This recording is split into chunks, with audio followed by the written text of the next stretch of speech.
Test 4. You will hear a number of different recordings, and you will have to answer questions on what you hear. There will be time for you to read the instructions and questions, and you will have a chance to check your work. All the recordings will be played once only. The test is in 4 sections. At the end of the test, you will be given 10 minutes to transfer your answers to an answer sheet. Now turn to Section 1. Section 1. You will hear a woman who works in a furniture store taking a telephone order from a man. First, you have some time to look at questions 1 to 5. Pause the recording for 30 seconds.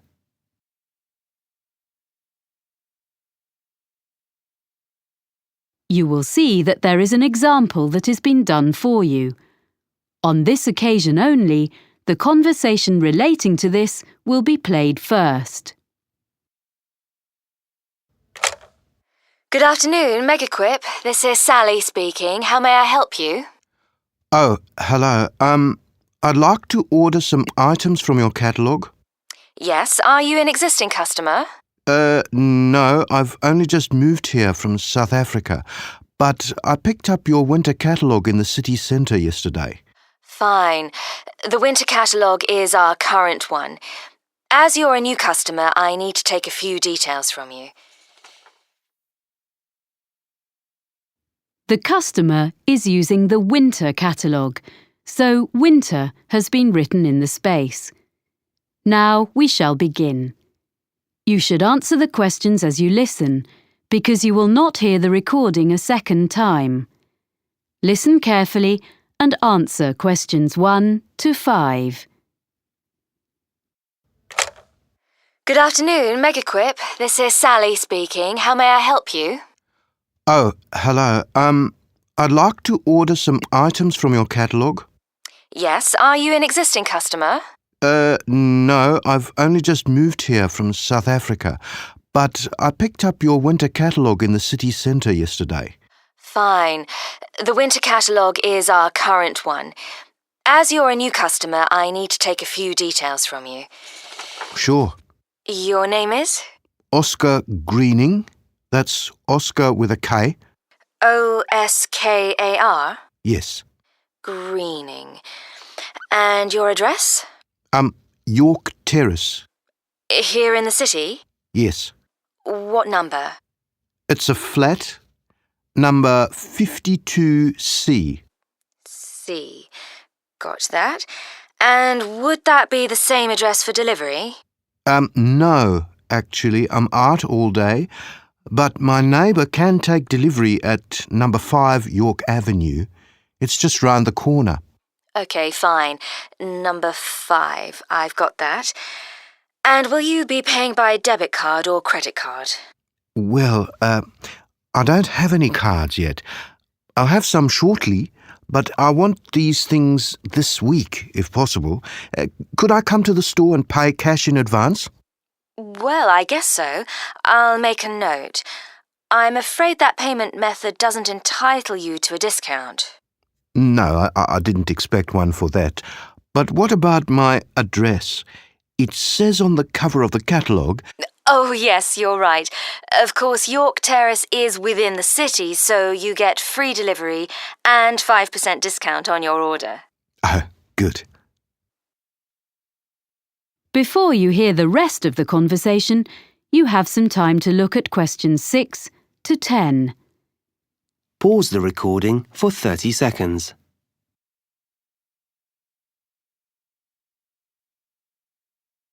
Now listen and answer questions 6 to 10. So, what would you like to order? You have our current catalogue, you say? Yes, I need 3 things for the room where I study. My office, I guess. The most urgent is a desk lamp. Is your catalogue number 664 in stock? 664? That's, not home office. It's in the living section of the catalogue. It is. I want a small one that clips onto the edge of the desk. Yes, no problem. In which colour? I'd like the greyish-coloured one, please. Oh, you mean the shade we call slate? Yes, it's a nice colour. And I wondered, could I get that when I come in to pay, rather than waiting for delivery? I really need to be able to read at night, and the lights in this flat are useless. Yes, I'm sure that'll be okay.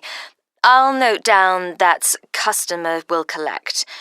What else did you want? Well, I need a chair which gives good support when I'm using my computer. I saw one in your home office section, and I think it would suit me. It's on page 45, item number 129. Yes? And it's fully adjustable, isn't it? Let me see. Height, yes. Back, yes. I'm not sure about the arms, though. Oh, that could be a problem. I'm very tall. What about 131 on the same page? That has adjustable arms, seat, everything. But can I get that in the same colour? I mean, the green, like the one it shows. Oh, they all come in the full range of colours. OK. So I'll go for 131 in green then. I think you'll like that. My brother's very tall and he uses one. We can make sure there's one on the delivery van to you early next week. Oh, good. Thanks. And so, lastly, I need a filing cabinet for my documents. A little filing cabinet with 2 drawers. OK, 2 drawers. Do you want the ordinary one or the lockable one? It's an extra £20. Sorry, what's that? You can have it with a lock, which is more secure. Oh, yes, please. OK, so that's number 153. It doesn't by any chance come in slate, does it? Well, it's similar, but the commercial office furniture doesn't come in so many shades. So it's grey? That's right. Fine, that'll do. Now, about delivery, the 2 items will probably come at different times, as we have the chair in stock here, so our van will bring it, as I said. The filing cabinet will be coming direct from London, so today is the 29th of September. Say not more than 4 days. That'll be delivered on or before the 3rd of October. You'll have them both within 4 days. That's fine. I'll drop in tomorrow morning to pay and get the lamp. Thanks for all your help. Thank you for your order. Let me know if we can do anything else for you. Thank you. I will. Bye. Bye. That is the end of section 1. You now have half a minute to check your answers. Pause the recording for 30 seconds.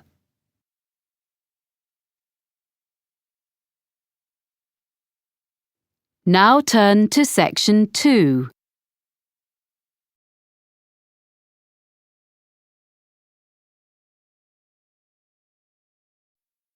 Section 2. You will hear part of a talk given by a member of staff at a hospital. First, you have some time to look at questions 11 to 15.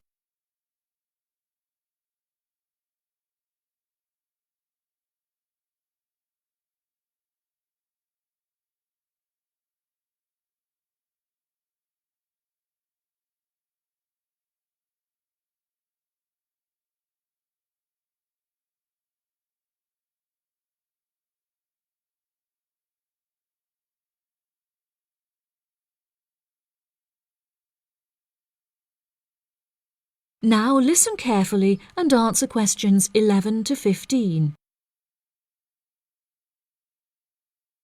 Hello, and welcome to the homepage for the Healthy Hearing Medical Clinic and Surgery, where we'd like to share a little more information about the services we provide and more.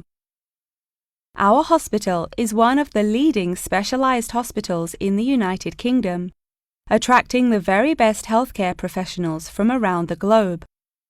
Not only are we a leading medical practice, but we are also the only hospital in the United Kingdom dedicated entirely to the treatment of and research into the curing of hearing loss.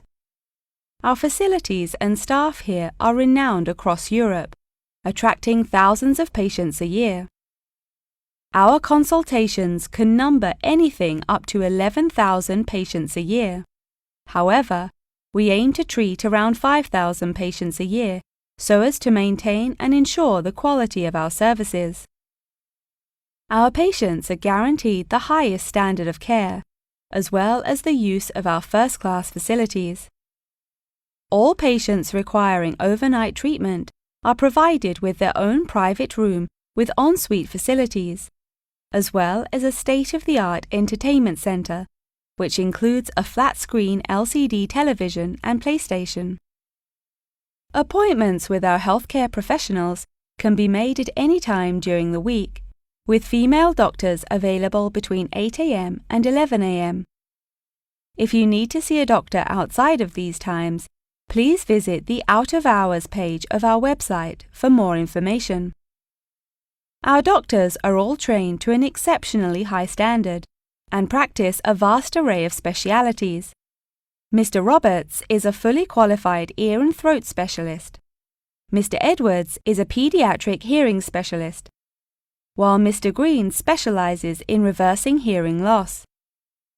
For more details about our people, please visit the staff members page on our website. During a consultation, doctors will sometimes decide medication is required, for which patients should receive a prescription. There are several pharmacies within the city. However, we recommend that patients use the pharmacy housed within our healthcare facility. Our in-house pharmacy is well stocked at all times. Our products are competitively priced, and our pharmacists are on hand to help and advise from 8 a.m. until 10 p.m. from Monday to Saturday, and from 9 a.m. until 12 p.m. on Sundays. If you require any help outside of these hours, please see our Out of Hours page on the website. Since the Healthy Hearing Medical Clinic and Surgery also functions as a teaching hospital, we aim to provide our students with every opportunity to expose themselves to medicine in practice. Therefore, we would like to encourage our patients to give their consent for a medical student to attend their consultations. If our patients are not comfortable with this, there will be a form at reception where patients will be able to opt out. Before you hear the rest of the talk, you have some time to look at questions 16 to 20.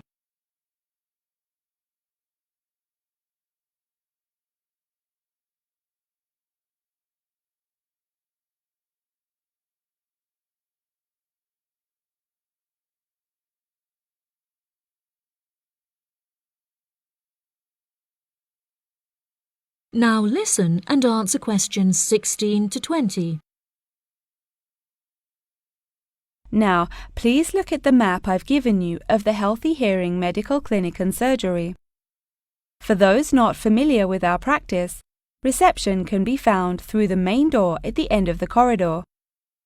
If your consultation is booked with Mr. Green, you need to go through the main door and turn right by the nurse's desk, and his office is at the end of the corridor on your left-hand side. If you need to alter any of your personal details, please visit our secretary at the Office for Medical Records, which you will find next to the therapy room. If you're awaiting surgery, please first check in with reception before taking the first door on the right after you enter the clinic. Finally, in the event that you feel disappointed with any of the services we have provided, or have any further questions, please locate our manager's office, which can be found near the Office for Medical Records and between two closets. If you have any more questions about the Healthy Hearing Medical Clinic and Surgery, please do not hesitate to contact us on 01 256 111 111. That is the end of section 2. You now have half a minute to check your answers.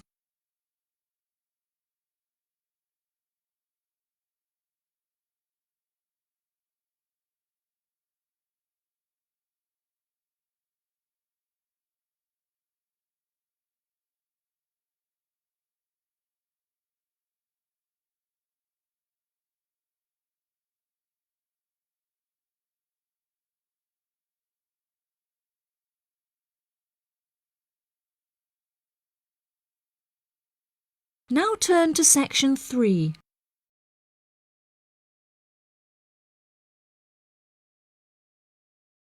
Section 3.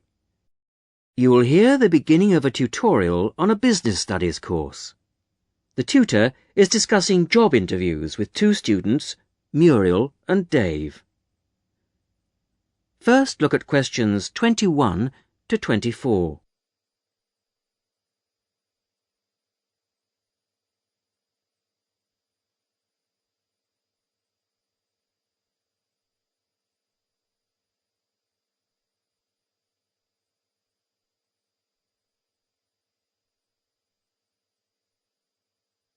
Now listen carefully and answer questions 21 to 24.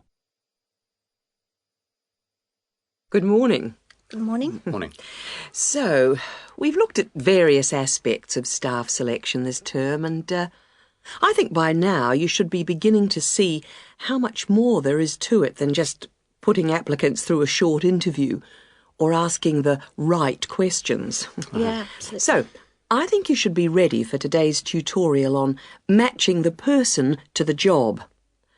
We're going to talk today about the importance of choosing that all-round right person. Right, so we have to put ourselves into the role of the manager or supervisor. Yes, and then we're going to imagine how different applicants would fit into the team or group they have to work with. We'll look at some examples later. It's just theoretical at the moment. Yes. The point is, you can select someone, even a friend, who has all the right qualifications, degrees, certificates, whatever. You can also check that they have a lot of experience, that they've done the sort of tasks that you want them to do in your office already, in a similar environment. But if they start work, and you realise that they just don't get along with everybody else, that, say, they've got sharply contrasting views on how something will work, well, with the best will in the world, you may be backing a loser. Wouldn't it be just a question of company training, though? Not always, particularly in a team situation. And I think it's important to think in terms of that type of working environment. People have to have faith in each other's ability to carry out the task their boss has set them. They have to trust that everyone will do their part of the job. And you can't necessarily train people for this. But it's like trying to find out what someone's personality is like in a job interview. I mean, you just can't do that. Even if you try, you won't find out what they're really like until they actually start work. Well, in most interviews, you usually ask candidates questions about their hobbies and what they like doing in their spare time, that sort of thing. So, employers are already involved in the practice of, well, doing part of the task. But it doesn't tell you anything. It doesn't tell you if they're easygoing or hate smokers or whatever. Well, arguably, it does give you a bit of information about an applicant's character. Now look at questions 25 to 30.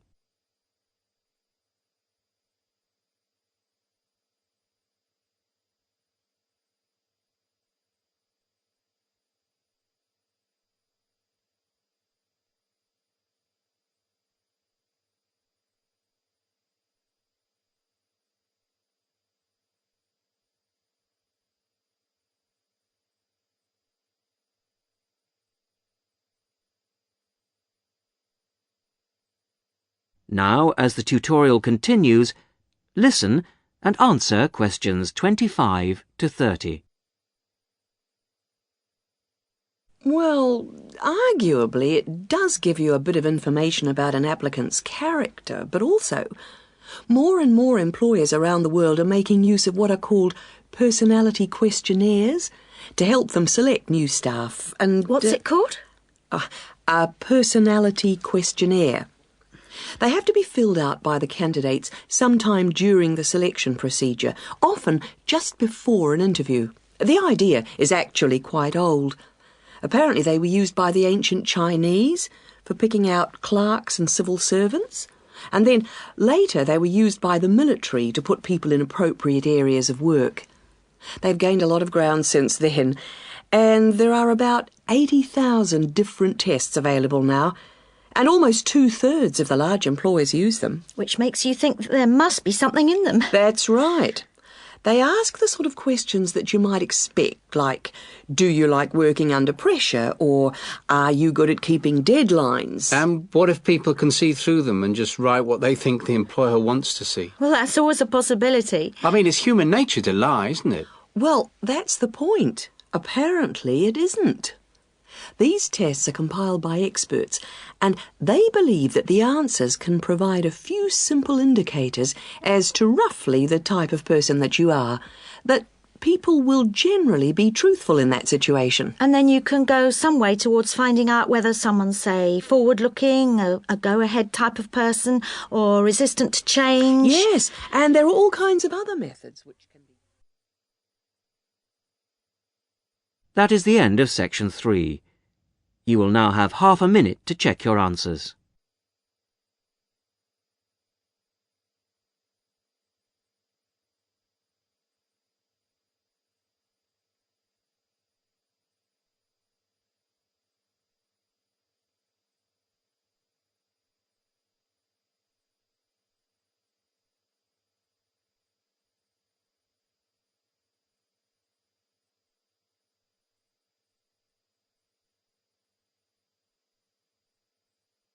Now turn to section 4.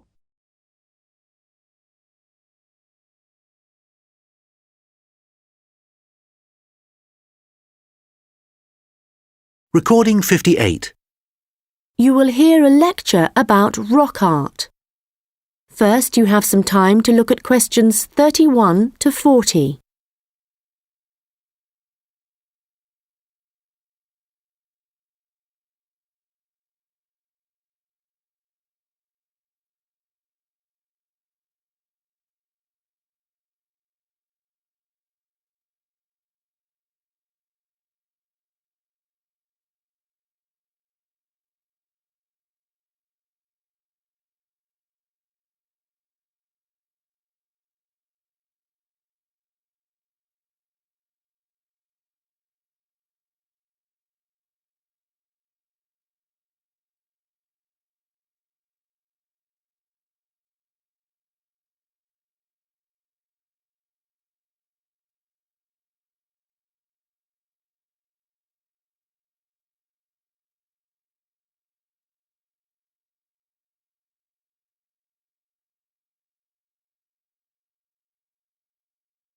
Now listen carefully and answer questions 31 to 40. Hello everyone and welcome. As part of this series of lectures on the development of early humans, today we are looking at rock art, the paintings and drawings produced by prehistoric peoples as they spread across the continents. If you've been lucky enough to look at a piece of rock art close up, you will know it's an experience that makes you wonder about the passage of time and our own history. But rock art also has a practical value for researchers, and let's start by considering why that is. Firstly, it provides vital information about the way that people evolved, information not always easily obtainable from excavated artefacts alone. Secondly, rock art tells us about migration, where people came from and where perhaps they went next. Rock art is found all over the world, and this in itself is not surprising. But what is rather amazing, you might think, is how similar some images are, whether you're looking at a rock face in South Africa or standing inside a cave in Spain. Let me give you an example. When our ancestors drew humans, they would often draw them as stick figures. But if they drew a face, then the eyes were almost always very prominent, very open and wide. And of course, animals are very common in rock art. But one animal which is very interesting to researchers is the lizard, because whenever you see a prehistoric painting of one, it's depicted either in profile or looking down on it from above. And these drawings are produced by people of totally different cultural backgrounds. Amazing. But how can this be the case, that similar artistic styles exist in such distant locations? In the past, archaeologists believed that trade must have brought people together, and that it gave them the opportunity to observe each other's culture, including art styles. But this didn't prove to be the case. Recently, researchers have come up with a new theory. They believe that the brains of our ancestors evolved to notice certain images before others, and this was important, actually essential, because in an environment full of constant danger, it was necessary for survival. So the need to quickly recognise things that could be helpful or harmful could have had a great influence on rock art and explain why some images are more common across cultures than others. Later on, there would have been other reasons why communities produced art, certainly for spiritual and social purposes, and no doubt for political ones too, as different tribes looked for allies and struggled against their enemies.